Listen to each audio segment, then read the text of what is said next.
Olá, tudo bem? É um prazer estar junto a você para mais uma vez estudarmos a Palavra de Deus. O tema de hoje é a Bíblia Sagrada e o Grande Conflito. Aqui em João 17, versículo 17, está escrito assim, santifica-os na verdade, a tua palavra é a verdade. Lá em Salmo 119, versículo 105, está escrito, lâmpada para os meus pés é a tua palavra e luz para os meus caminhos. Portanto, quem estuda a Bíblia é iluminado. Tem uma luz especial, a luz da verdade. Acontece o seguinte, a Bíblia Sagrada é um livro que tem 66 livros, 66 pequenos livros, sendo 39 no Velho Testamento, 27 no Novo. A Bíblia tem 1.189 capítulos, e 31.102 versículos.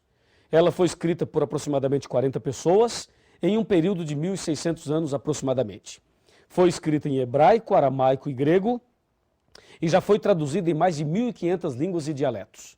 O autor da Bíblia é Deus e o personagem central da Bíblia é Jesus Cristo. Assim, você tem alguma informação a mais a respeito da Bíblia Sagrada. Acontece que a Bíblia Sagrada é a palavra de Deus, e Satanás não gosta da palavra de Deus. Esse problema podemos detectar logo no começo, lá no livro de Gênesis. Em Gênesis capítulo 2, versos de 15 a 17, Deus disse a Adão e Eva, no dia em que comeres desse fruto, certamente morrerás. E lá em Gênesis 3, verso 4, Satanás usando a serpente disse, pode comer, que certamente não morrerás. Você percebeu que a palavra de Deus era, certamente morrerás. E a palavra torcida de Satanás foi, certamente não morrerás. Ou seja, Satanás acrescentou um não à palavra de Deus. E sabe o que diz Apocalipse capítulo 22, versículos 18 e 19? Eu vou abrir aqui a Bíblia e vou ler para você. Apocalipse 22, 18 e 19. Eu, a todo aquele que ouve as palavras da profecia desse livro, testifico. Se alguém lhes fizer qualquer acréscimo, Deus lhe acrescentará os flagelos escritos nesse livro. E se alguém tirar qualquer coisa das palavras da profecia desse livro, Deus tirará a sua parte da árvore da vida e da cidade santa que se acham escritas nesse livro. Percebeu? Não se pode acrescentar e não se pode tirar nada. E lá em Gênesis, percebemos Satanás acrescentando uma palavra à palavra de Deus. E aquele acréscimo trouxe algum problema? Claro que trouxe. Ali, baseado naquele acréscimo de Satanás, surgiu a doutrina do espiritismo, de que a pessoa não morre. E isto tem trazido dificuldades hoje para muita gente, e hoje um dos temas mais debatidos é o tema da morte. Para onde a pessoa vai depois que ela morre? Vai para o céu? Vai para o inferno? Vai para o purgatório? Vai para o mundo dos espíritos? Vai para o seio de Abraão? Vai para o cemitério? Para onde vai? Fica flutuando? Reencarna? Não reencarna? E aí?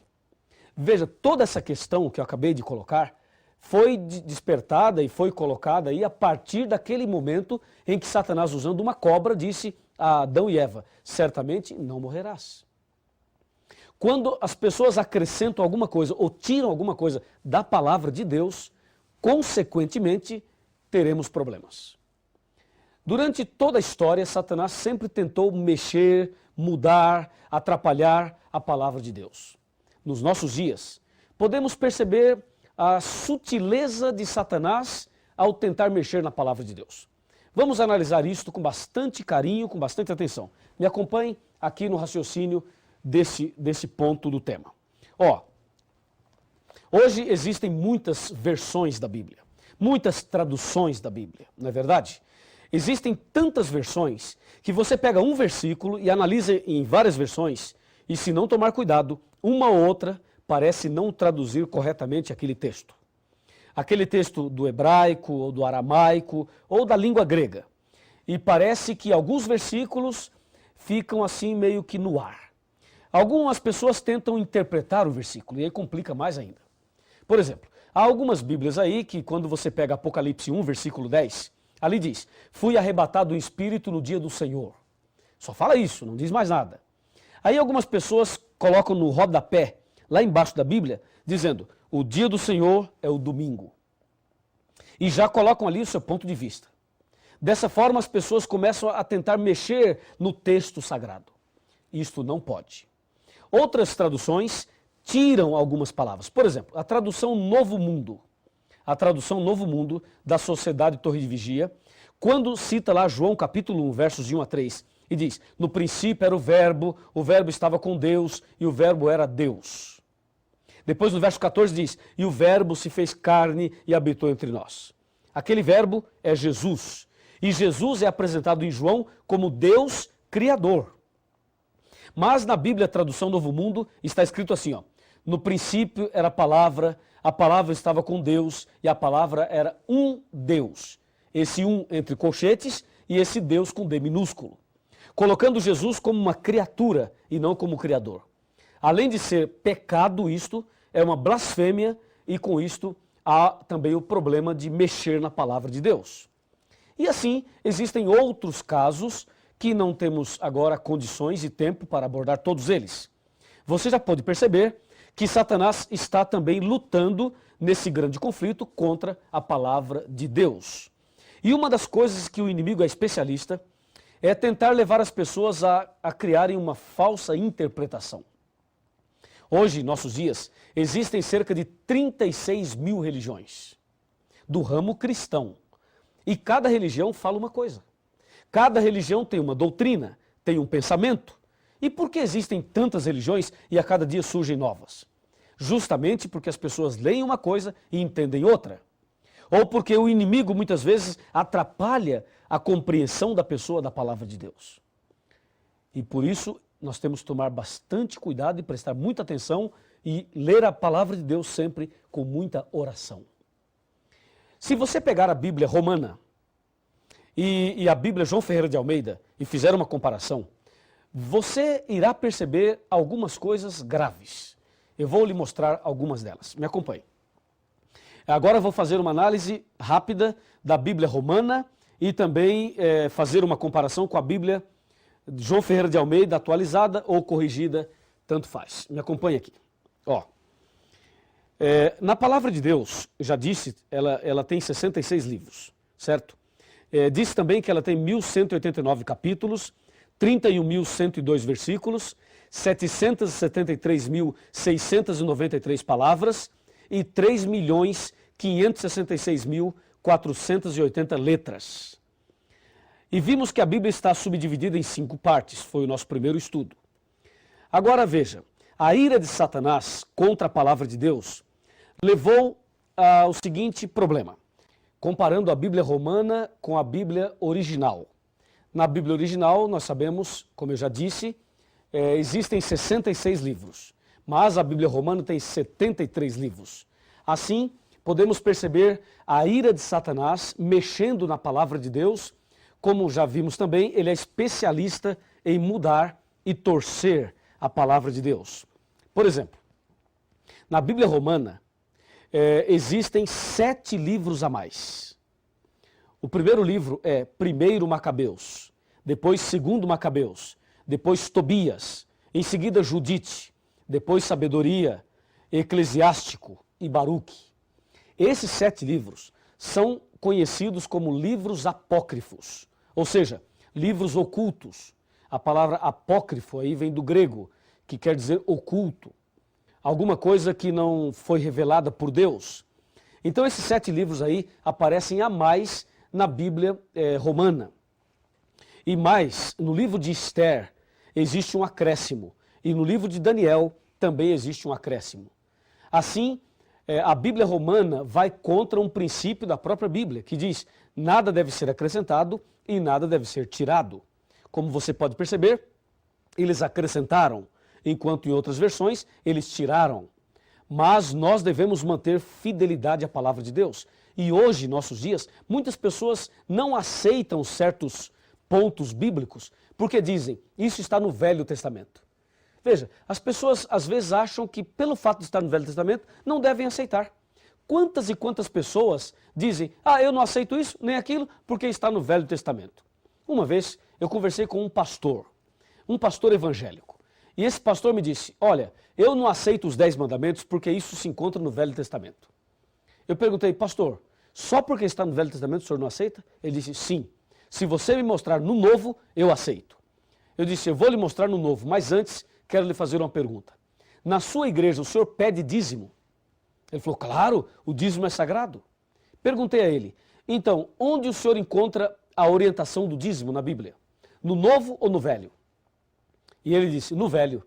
Então, pastor, por que o senhor aceita o dízimo que está no Velho e não aceita os 10 mandamentos que se encontram no Velho Testamento também? E ele não soube me explicar. Percebe? A Bíblia Sagrada é uma só. Ela deve ser aceita integralmente. E não se pode acrescentar e também não se pode tirar. E espero que isso esteja claro para você. O problema é que esses 7 livros a mais que eu acabei de mencionar, eles trazem mensagens estranhas, erros doutrinários, como orações pelos mortos, falsas curas, feitiçarias, salvação por esmolas e obras, alteração do destino das almas após a morte e também a falsa doutrina do purgatório. E mais, tem histórias fictícias, histórias lendárias, histórias absurdas, ensina artes mágicas e ensina feitiçaria, como é o caso de Tobias, capítulo 6, de 1 a 9. Deu para perceber? Não se pode acrescentar e não se pode tirar. E agora veja o outro ponto tão grave quanto esse. Me acompanhe nesse raciocínio, nesse pensamento. Um outro ponto tão grave quanto esse. A palavra de Deus diz aqui em Mateus capítulo 4, que quando Jesus estava sendo tentado, Satanás disse a Jesus, se tu és filho de Deus, transforma as pedras em pães. Jesus respondeu da seguinte maneira, está escrito, Mateus 4, está escrito. Quando Jesus diz está escrito, Jesus está citando a Bíblia, a palavra. Aí Jesus disse, está escrito, nem só de pão viverá o homem, mas de toda a palavra que sai da boca de Deus. Ok? Muito bem. Aí na segunda tentação, Satanás percebeu que Jesus disse, está escrito. Então na segunda tentação, no versículo 5, diz assim, ó, então o diabo o levou à cidade santa e colocou-o sobre o pináculo do templo e lhe disse, se és filho de Deus, atira-te abaixo, porque está escrito, aos seus anjos ordenará a teu respeito que te guardem, e eles se sustentarão nas suas mãos para que não tropeces em alguma pedra. Você notou que na segunda tentação o diabo disse, está escrito? E aí Jesus rebate essa tentação no versículo 7 dizendo, respondeu-lhe Jesus, também está escrito, não tentarás o Senhor teu Deus. Você notou que em um texto o diabo diz, pula Jesus, porque está escrito que Deus vai te proteger. E Jesus rebate dizendo, mas também está escrito. Eu pergunto, quem estava certo, Jesus ou Satanás? Satanás ou Jesus? Quem estava com a razão? Claro que você vai dizer, Jesus está com a razão, e eu também digo isso. Mas você diz que Jesus estava com a razão só porque o outro é Satanás? Ora, Satanás usou a Bíblia, não usou? Jesus usou a Bíblia também, não usou? Claro, os dois usaram a Bíblia. E como você sabe que Jesus está certo e o diabo não, se os dois usaram a Bíblia? Quer ver? Para complicar um pouquinho mais. Imagina, tira Jesus, tira Satanás do contexto aqui, do cenário aqui, e coloque uma religião no lugar de Jesus e outra no lugar do diabo. Uma usa a Bíblia e diz, é assim. A outra usa a Bíblia e diz, não, não é assim, é assim. E aí eu pergunto, qual das duas está certa? Percebeu? Aí a coisa começa a se complicar. Então aqui, nesse caso da tentação de Cristo, nós percebemos de forma bem clara o que acontece no mundo religioso. Nem todo mundo que usa a Bíblia está falando a verdade. Nem todo mundo que está no púlpito pregando a Bíblia ou em algum outro lugar possui a verdade. Você vê, o diabo usou a Bíblia e eu pergunto, ele estava certo? Não, não estava.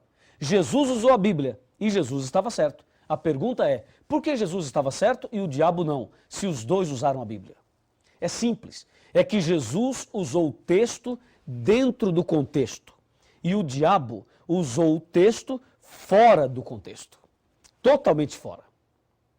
O diabo pegou um texto e forçou o texto a falar uma coisa que ele não estava falando. É justamente isso que acontece em nossos dias. É exatamente esse o problema. As pessoas hoje, muitas delas, usam o texto fora do contexto. Só para você ter uma ideia, uma vez eu estava ouvindo um programa de rádio e o pregador dizia assim, ó, o Salmo 23 fala, preparas uma mesa perante mim na presença dos meus inimigos. Sabe o que esse pregador fez?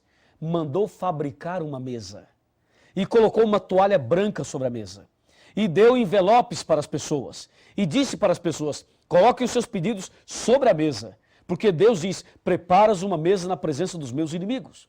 E diz ele, sexta-feira tal, nós iremos aqui fazer oração forte na presença do inimigo e Deus nos dará a vitória, porque está na Bíblia. Você percebeu? Ele pegou um texto da Bíblia, torceu o texto e fez o texto falar uma coisa que não está falando para tentar convencer as pessoas a darem dinheiro e a fazer a campanha que ele queria fazer. Isto aí é usar o texto fora do contexto. Porque quando o salmista, no capítulo 23, fala, preparas uma mesa na presença dos meus adversários, ele não manda você fabricar uma mesa. Mas ele se refere ao que acontecerá no momento da perseguição. Esse Salmo 23 vai se cumprir na época da perseguição. E as pessoas torcem o texto, como esse exemplo que acabei de dar. Meu amigo, a palavra de Deus é uma lâmpada para os nossos pés, é uma luz para o nosso caminho. Quem estuda a Bíblia jamais será enganado, jamais será confundido. Agora, aproxime-se aqui de mim. Chegue bem pertinho aqui de mim, que eu vou te dizer algumas palavras importantes dentro desse assunto, dentro desse contexto. Pode chegar um pouquinho mais perto. É o seguinte, se você examinar a Bíblia, se você se apegar cada vez mais à palavra de Deus, saiba de uma coisa, a luz da verdade brilhará no seu coração e as trevas serão banidas. E vai se cumprir na tua vida o que está na palavra de Deus. Lembra?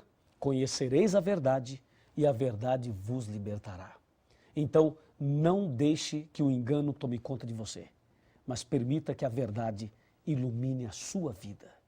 Se você assim deseja, então feche os seus olhos e vamos conversar com Deus. Querido Deus, nosso muito obrigado por esta mensagem da Tua Palavra. Ajuda-nos, ó Deus, a andar nos Teus caminhos e que a Tua Palavra seja estudada cada dia e que a verdade que encontramos nela possa ser colocada em prática por cada um de nós. Abençoe esta pessoa que estuda a Bíblia conosco hoje. Nas Tuas mãos eu o entrego. Em nome de Jesus. Amém.